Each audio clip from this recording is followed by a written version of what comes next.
Ladies and gentlemen, in politics, nothing happens out of mere coincidence. Everything in politics is normally well planned, well scripted, and executed to achieve a specific political objective. William Ruto was in Kiambu County for a church service last week. That was his first public appearance after he was declared president-elect. Today, the deputy president again was in Bungoma County for a church service. And later on, he addressed public gathering. For those who follow the politics of this country, there is a strong feeling, especially amongst Azimio supporters, that the rigging which took place majorly in Kiambu County and Bungoma County. And again, for Kenya Kwanza, they strongly believe that Kiambu County and Bungoma County is what made it possible for William Ruto to become the president of the Republic of Kenya, president-elect of the Republic of Kenya. And that's why the deputy president went to Kiambu and now to Bungoma. And Moses Masika Wetangula actually alluded to that. Sisi watu wa Bungoma tuna furaha kubwa sana. Tangu uchaguliwe kama rais wa 5 wa Kenya, ulienda Mlima Kenya kwa maombi Jumapili iliyopita, na Jumapili ya leo hii ni kanisa ya pili tangu uchaguliwe kutembelea na kuomba na sisi. It has a hallmark of the centrality and importance of the people of this region in your electoral matrix.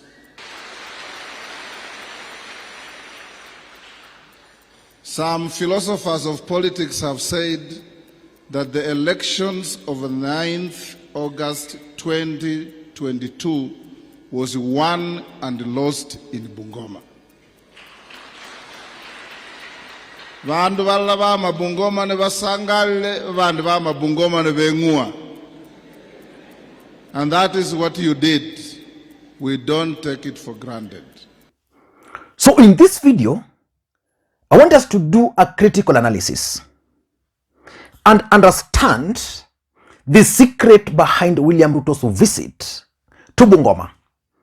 Because for me, it's not a church service. It was not about the church service. William Ruto wanted to achieve specific objectives in Bungoma. But before we do that, in case you're watching this channel for the first time, I want you to take a second or two, click that subscribe button so that next time we produce a video like this, YouTube will automatically notify you. And to the subscribers, I want to continue thanking you guys for your continued support. Please don't forget to give this particular video thumbs up. Now let us get back to the issue. And before that, tomorrow we are going to have by-elections in this country. And those by-elections are also significant politically speaking. There will be a by-election in Kakamega for the governor and in Mombasa for the governor. Personally, I'm yet to understand why Wafula Chebukati decided to postpone these elections indefinitely, but later on changed the dates to tomorrow. And the question which I'm asking myself, if, for example, the elections in the 2 counties were postponed because of ballot papers, of the ballot papers, there were mix-up in printing, and Wafula Chebukati indicated that the elections will be conducted indefinitely.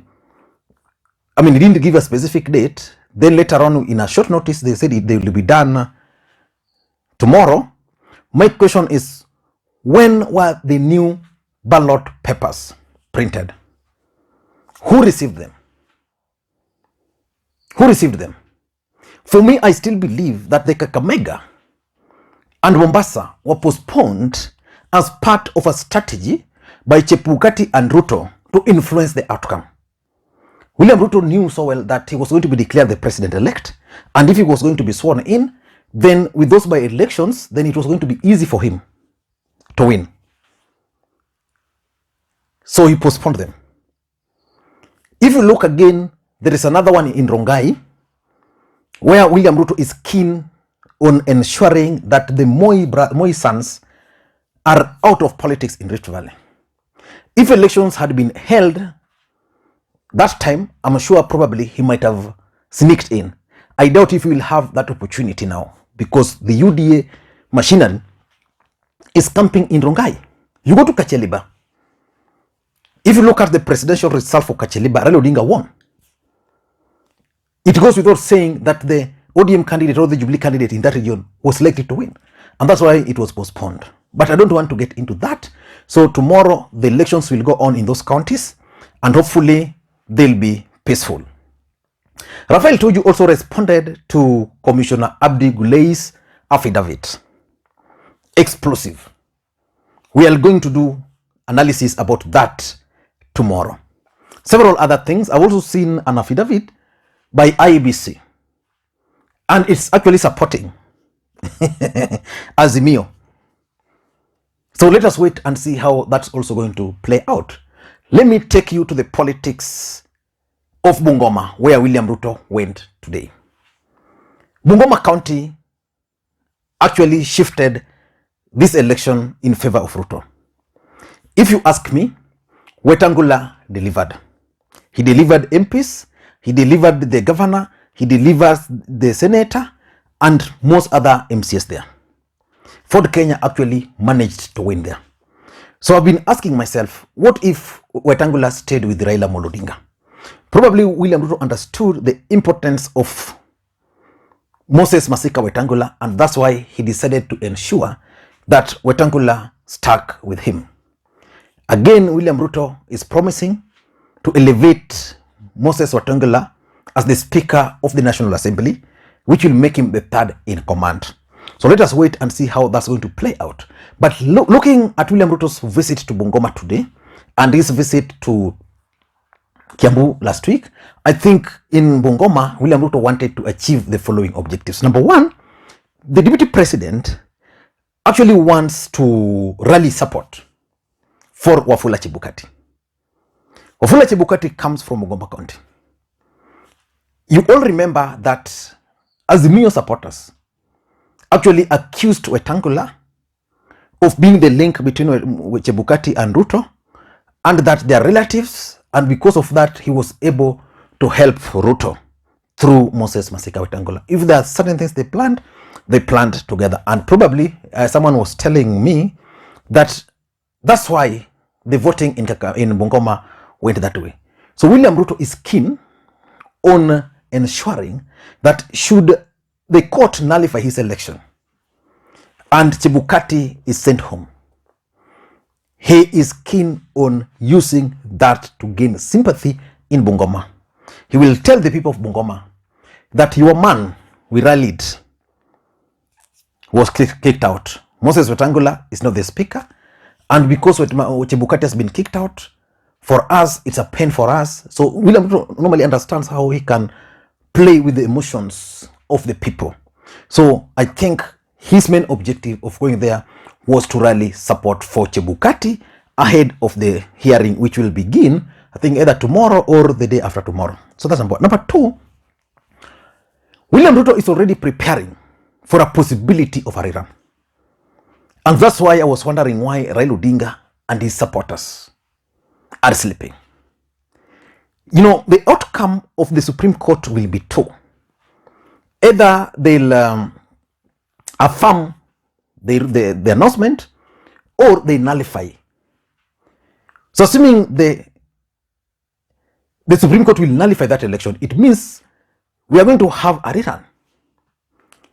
William Ruto understands that he needs some support. Remember, Uhuru Kenyatta, the difference between Uhuru Kenyatta's votes and Raila Odinga's votes in 2017 were 1.4 million. The difference between William Ruto and Raila Odinga is actually 200,000. Hope you are getting. And that 200,000 is being contested, that indeed they inflated some figures, deflated some figures. So William Ruto understands that he needs to start consolidating his base. He needs to reach out. He needs to visit people like Wetangula. He needs to start appealing to people based on the even people like Wafula Chebukati. So basically, William Ruto is preparing for a rerun. And if you want to understand that William Ruto is preparing for a rerun, the other day he met with the Luo leaders, and I think I need to do an analysis on that. And it was the first time for those who observed that the deputy president stepped out of his office with that Kenya Kwanza cap and branded UDA. Previously, William Ruto, immediately after the election, he started making sure that even those who are visiting him were coming in suits, as if he's someone who was already on the move. The mere fact that he now shifted from that suit to now kofia ya UDA, ya Kenya Kwanza, t-shirt ya UDA, basically it means he's preparing. Even today, if you watched William Ruto, he was not in a suit. He was in that casual wear which he normally used to use during the campaign period. So basically he's preparing. William Ruto would have appeared at this prayer event in a suit to project a presidential image. So he's preparing, while Azimio and their supporters are still crying, blaming each other and accusing each other. Number 3, the deputy president is out to consolidate his support base ahead of the Supreme Court ruling. And that's why he began with Kiambu, then went to Bungoma. Those are the 2 major counties which played a huge role for William Ruto's success in this year's election. Whether he won or not, but the fact is he managed to win overwhelmingly in those 2 counties. So he's going there to consolidate the support. Like, I'm sure the people of Bungoma are going to be told that we voted for Ruto here. Were those elections, were those results stolen? So he's trying to consolidate his support base. And number 4 is the Kakamega gubernatorial election. The election in Kakamega is going to make or destroy Ruto. If Malala is going to win, I can assure you, William Ruto is going to be a very happy man. If Raila Odinga is going to win, William Ruto is going to be an angry man. And Musalia Mudavadi, I don't know why he's going to hide his face. I'm saying this because Cleophas Malala and the Nairobi governor, Johnson Sakaja, were the forces which brought Musalia Mudavadi to William Ruto. William Ruto decided and sacrificed his main supporter from the region, Boni Alwale, in favor of Malala. If William Ruto helped Sakaja win in Nairobi through those schemes, I can assure you that he's also planning to use the same schemes in Kakamega to ensure he bags the seat. The challenge is, after the botched election, so many people will not be able to play those games. And again, the agents, party agents of the candidates are going to be even more strict, so that when results will be announced, they'll be keen on the number of people who voted on kits and those who will vote via the manual, so that there will be tally. Because I've been thinking that if IBC did this, what stopped them from doing the same even in the previous by-elections? So the Kakamega gubernatorial election is what took Ruto there. I am sure that he met with opinion leaders after that meeting, after the church. I'm sure that probably up to this stage, they're still organizing certain things. And lastly, it's about the rigging scheme.